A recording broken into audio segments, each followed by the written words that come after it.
Hey everybody, welcome to the grounds of the SVG Summit. Brandon Costa from Sports Video Group here with you in the exhibit hall of the 2018 SVG Summit. We're going to be bringing you interviews from this position all throughout the next couple of weeks. So if you weren't able to be here at the event in the beginning of the week on the 10th and the 11th, we've got you plenty covered with a lot of fantastic experts who are joining us throughout these next 2 days. Our first one here, Mr. Julian Lucek from Juniper Networks. Julian, first off, thank you so much for your support of the event. Yeah, really exciting event. You were participating in a panel earlier today on the promise and the future of 5G, which is obviously something a lot of people in sports media and society in general want to talk about because of the potential impact that it could have when it becomes a bigger part of our daily lives over the next couple of years. So obviously, this is a technology that's going to have far grander reaching impacts than our little space of the universe that we're dealing with here. But for those at home, the impact that 5G could potentially have on the sports broadcasting community, what are you guys seeing and what are you guys anticipating in the years to come? Yes, well, first of all, it will be very useful for contribution feeds and for remote production workflows. So if you have a sports venue, rather than having to have a fiber connection or a satellite connection, you'll just be able to roll up and turn on the 5G enabled cameras and mics and send the feeds directly back to HQ. So and really taking that at-home production model and really ratcheting it up a whole nother level. Indeed, yes. All right, okay. So from your own personal perspective, maybe it's not something that falls specifically in sports, but 5G in your opinion, what's something about it that really excites you?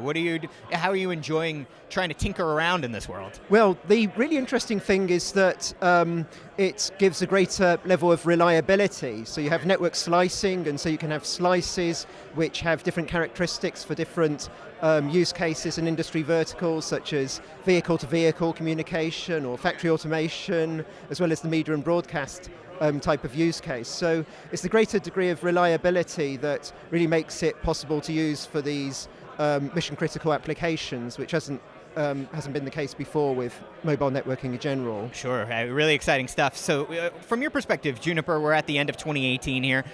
What's some of the highlights that you feel have kind of emerged for you guys as a company? What's some of the new things that maybe you've worked on, any breakthroughs technologically?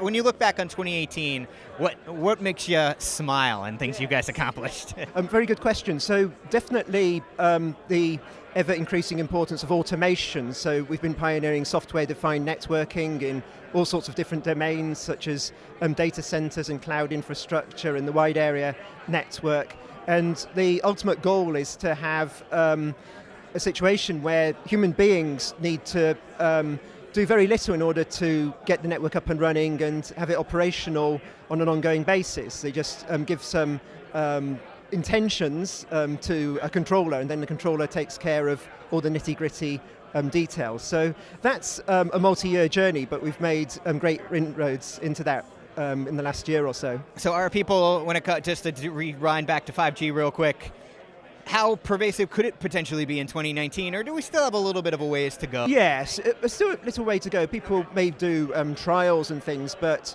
mass deployment will be further out in the future. So it's going to be a situation where the initial sort of ramp up will be in densely populated urban areas, in the early 2020s, and then we'll see it spread out to more widespread geographical coverage over the course of the years. All right, very cool. Well, Julian, we're very excited to see what you guys are up to over the next couple of years. Again, we appreciate your support of this event. Thanks so much for being here. Thank you very much. Great to see you. All right, for more coverage of the SVG Summit, we got plenty of interviews from you here, activity from the stage, a whole lot of content for you is available right now over at sportsvideo.org.